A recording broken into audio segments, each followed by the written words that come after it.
Balado. Balado avec des pros. Produit par le Collège La Cité. Bonjour, Stéphanie Lavergne avec vous pour notre troisième balado d'une série de 3 qui intéresseront particulièrement les parents. Le thème de ces balados, je vous rappelle, c'était les mythes de carrière. Et aujourd'hui, pour notre troisième rencontre avec Jean-Philippe, Michel, nous allons discuter d'un sujet fort intéressant. Est-ce que nos enfants ou nos jeunes sont vraiment en manque de motivation lorsqu'il y a des défis à choisir les carrières futures ou bien si c'est complètement autre chose? Donc, on s'attarde à ça aujourd'hui. Bonjour Jean-Philippe. Bonjour. Ça va bien? Très bien, toi. Oui, merci. Alors, je vais rappeler ton parcours pour ceux qui se joignent à nous pour la première fois. Alors, Jean-Philippe a fondé son entreprise Étincelle pour changer la manière dont nous préparons les jeunes adultes pour leur carrière. Son travail à titre de consultant en ressources humaines l'a aidé à démystifier la réussite professionnelle par l'entremise de quelques-unes des plus grandes organisations au monde. Il est détenteur d'une maîtrise en psychologie industrielle et organisationnelle de l'Université Manchester et récipiendaire du prix 2017 d'excellence professionnelle en développement de carrière de l'Organisme professionnel de la carrière du Canada. Alors, après avoir discuté de différents mythes dans nos premiers balados, donc Oui. on se rappelle de quoi on a discuté déjà? Oui, premièrement, on a dit qu'on devrait se questionner sur l'idée de choisir un titre d'emploi pour le reste de nos carrières. Donc, quand on demande qu'est-ce que tu vas être quand tu vas être grand, on encourage les jeunes de choisir un titre d'emploi, ce qui n'est pas recommandé. Notre deuxième mythe, c'était par rapport à nos cours préférés au secondaire. En ce moment, c'est une des seules façons dont on encourage les jeunes de faire une réflexion sur ce qu'ils veulent faire au post-secondaire, mais ce n'est pas la seule façon. Il y a d'autres approches dont on va rappeler les gens aujourd'hui. Parfait.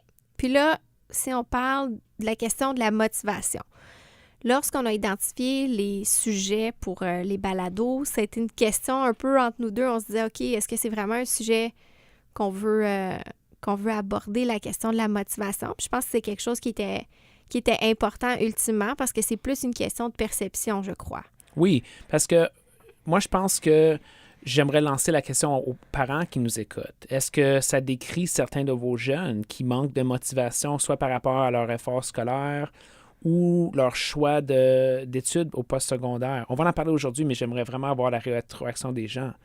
Parfait. Donc, quand on parle de manque de motivation, de perception, qu'est-ce qu'on veut dire au juste? Comment on pourrait le cadrer dans le contexte du choix de carrière? Mais moi, ce que j'ai vu en tant que coach, c'est des jeunes qui sont décrits par d'autres comme n'étant pas motivés. Mais souvent, ces jeunes-là ont des choses qui les bloquent. Soit qu'ils vivent des grandes peurs à l'intérieur d'eux, de l'anxiété, même dans certains cas de la dépression. Puis, un des facteurs qui contribue à ça, c'est tout le poids, le fardeau qu'ils ont à choisir ce qu'ils vont faire pour le reste de leur vie. Hein, Oui. on entend ça, hein, le reste de ma vie. Oui, bien ça fait le lien avec un des mythes là, qu'on a abordé là, dans le premier balado, qui est tu choisis un titre de carrière, un titre d'emploi, puis on part avec ça. Justement, il faut briser cette idée-là. Puis nous, en tant qu'adultes, on est un peu responsables d'avoir créé ça. C'était la réalité dans le marché du travail pour certaines personnes dans le passé. Ça va changer dans le futur. On peut anticiper beaucoup de changements. Les jeunes vont devoir se réinventer plus souvent qu'auparavant. Donc, tout de suite, en leur montrant que non, c'est correct de changer, tu vas pouvoir travailler sur plusieurs différents problèmes, défis et opportunités durant ta carrière. Tout de suite, ça l'enlève le fardeau, ça enlève la peur. Puis déjà, on commence à toucher la motivation juste avec cet élément-là. Donc, en te donnant peut-être aussi une espèce de méthode sur comment s'y prendre pour identifier justement ces défis-là qu'on aimerait relever. Oui. Ça peut enlever, ça diminue le facteur stress, si on veut. Justement, oui. Parce que des fois, je pense que ça peut être, on ne sait pas par quel bout le prendre, notre gros problème à ce moment-là qui est, mais qu'est-ce que je vais bien pouvoir faire?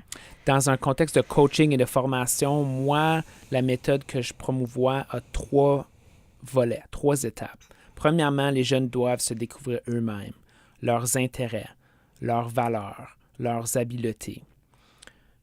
ils doivent comprendre qu'ils sont l'auteur d'une histoire qu'ils vont écrire, qu'ils vont créer. Ça leur donne beaucoup de pouvoir, cette idée-là. L'objectif, c'est d'augmenter leur conscience en soi.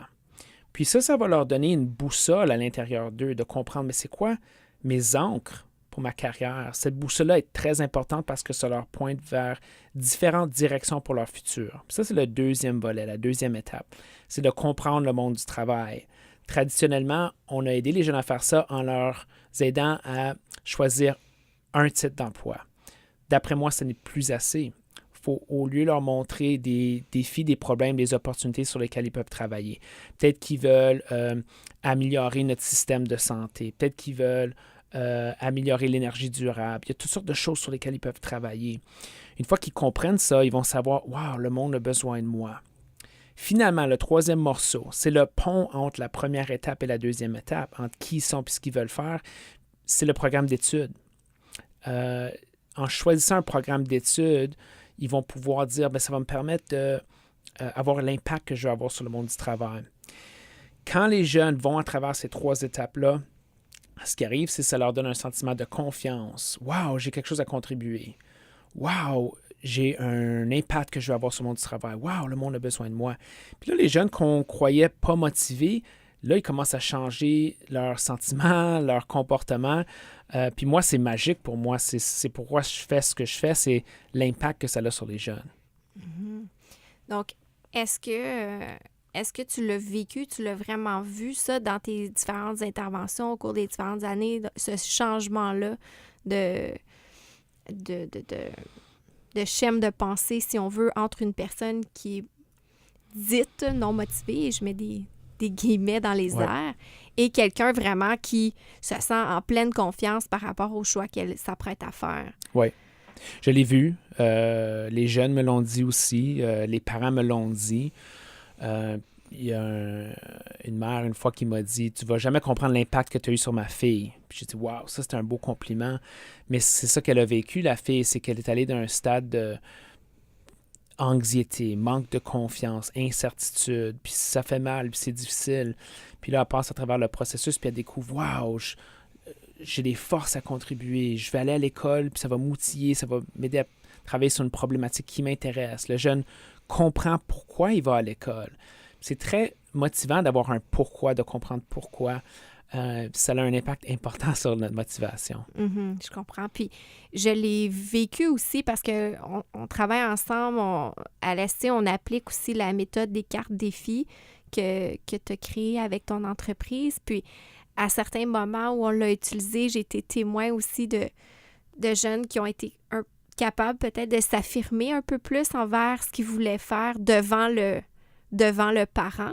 Donc, je ne sais pas si tu l'as vécu toi aussi, mais de dire, OK, voici le défi que j'aimerais réaliser, par exemple, qui est davantage en art. Donc, créer des expériences marquantes ou quelque chose plus artistique, alors que peut-être la vision du parent était contradictoire avec la vision de l'enfant, mais le fait de le mettre dans les cartes, de le mettre dans des mots qui n'étaient pas les leurs, mais qui étaient ceux des cartes défis, ça apporte une dimension aussi qui permet un peu plus de confiance. J'aime beaucoup les cartes défis en tant qu'outil pour cette raison-là, parce que souvent, ça surprend les parents.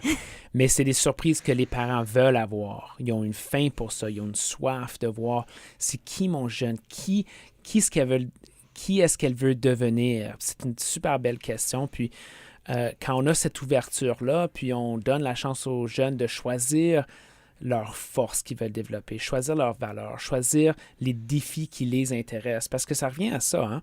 Il y a toutes sortes de défis qui existent dans le monde, mais quels défis les intéressent, les interpellent particulièrement?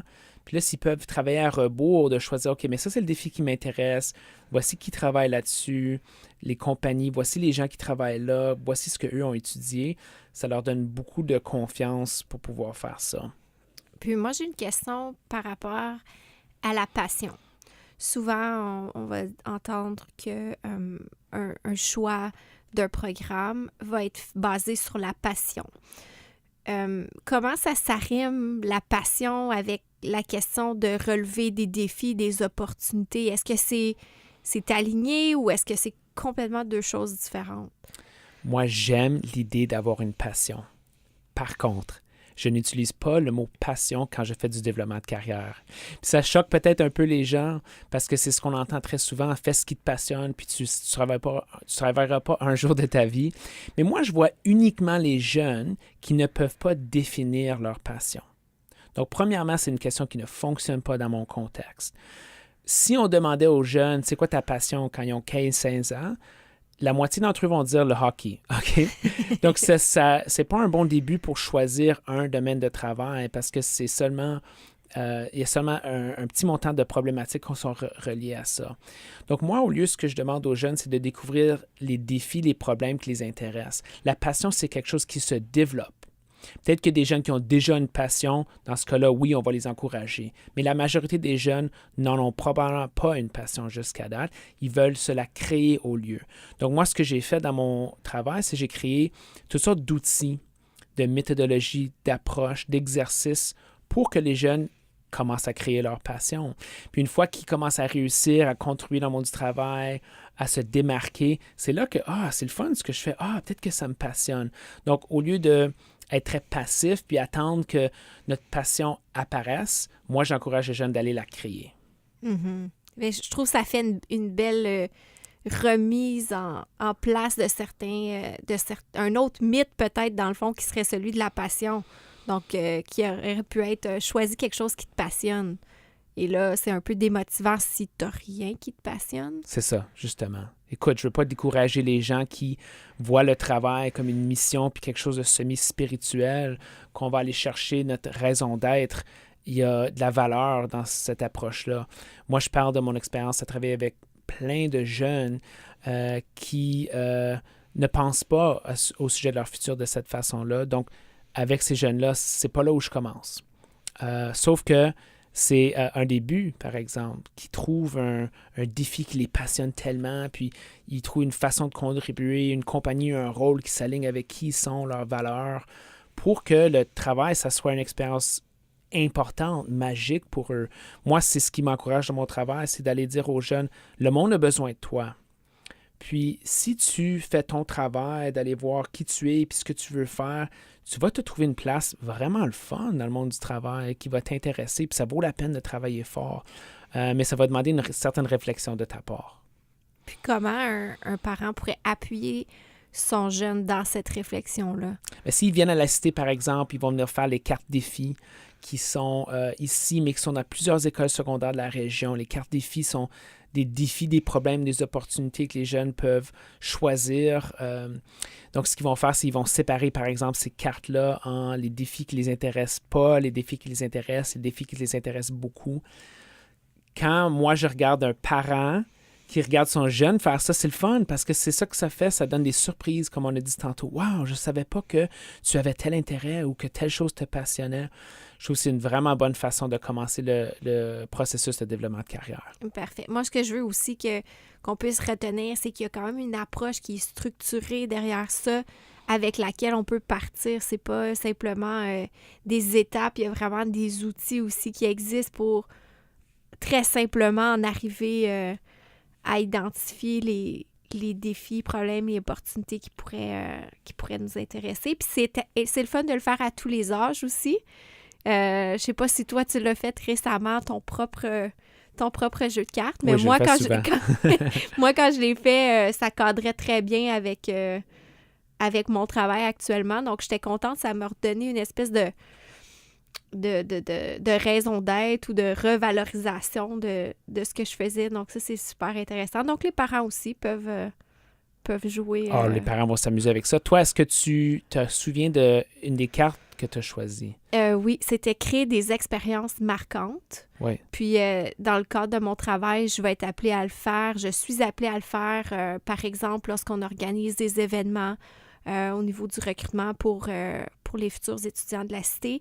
Donc, c'est vraiment de repenser la façon traditionnelle. Veux pas, dans le monde de l'éducation, on a quand même des façons de faire qui sont relativement similaires d'une institution à l'autre. Mm-hmm. Donc, quand vient le temps d'avoir l'opportunité de recréer quelque chose qu'on voit souvent fait de la même manière un peu partout, moi, ça me stimule énormément. Ouais. Donc, ça venait rejoindre ma carte défi de créer des expériences marquantes. J'aime ça. Puis je vois comment ça s'aligne. Je comprends. Puis aussi, on sait que ça peut changer un jour. Tu sais, peut-être que pour toi, ça va toujours être un thème qui va être relié avec ça, mais si un jour, tu décides que c'est le temps de regarder un nouveau défi ou opportunité, c'est correct aussi. Puis c'est le même message qu'on veut dire à nos jeunes qui, en ce moment, ils ont l'air pas motivés, mais sont vraiment juste découragés parce qu'ils ont l'impression qu'ils doivent faire un choix, un type d'emploi ou un défi pour le reste de leur vie. Dans le fond, c'est pas ça le cas. Ils vont devoir changer, ils vont devoir se réinventer. Puis c'est une opportunité de devenir une personne, d'être l'auteur de ton histoire, d'avoir un impact sur le monde du travail. Puis ils vont en avoir plusieurs opportunités à faire ça durant leur vie. Génial. C'est extrêmement intéressant. Merci beaucoup, Jean-Philippe, d'avoir été avec nous. C'était super. Donc, comment les gens peuvent te rejoindre, Jean-Philippe? Sur mon site web, www.étincelle.info ou en anglais, mysparkpath.com. Je suis aussi sur Facebook, Instagram, Twitter à mysparkpath. Excellent. Merci beaucoup. Alors, la Cité débute une conversation avec vous. On aimerait beaucoup lire vos commentaires, vos réactions, ainsi que vos suggestions d'idées préconçues au sujet des carrières qu'on pourrait démystifier dans le cadre de d'autres balados avec Jean-Philippe. Vous pouvez nous écrire sur ideo.ca. Merci à vous d'avoir été des nôtres. C'est ce qui conclut notre série de 3 balados sur les mythes de carrière. Merci. Merci d'avoir écouté Balado avec des pros, produit par le Collège La Cité. Cet épisode a été enregistré dans les studios du programme de radio du Collège La Cité. Écoutez-nous sur ideo.ca, Spotify et YouTube.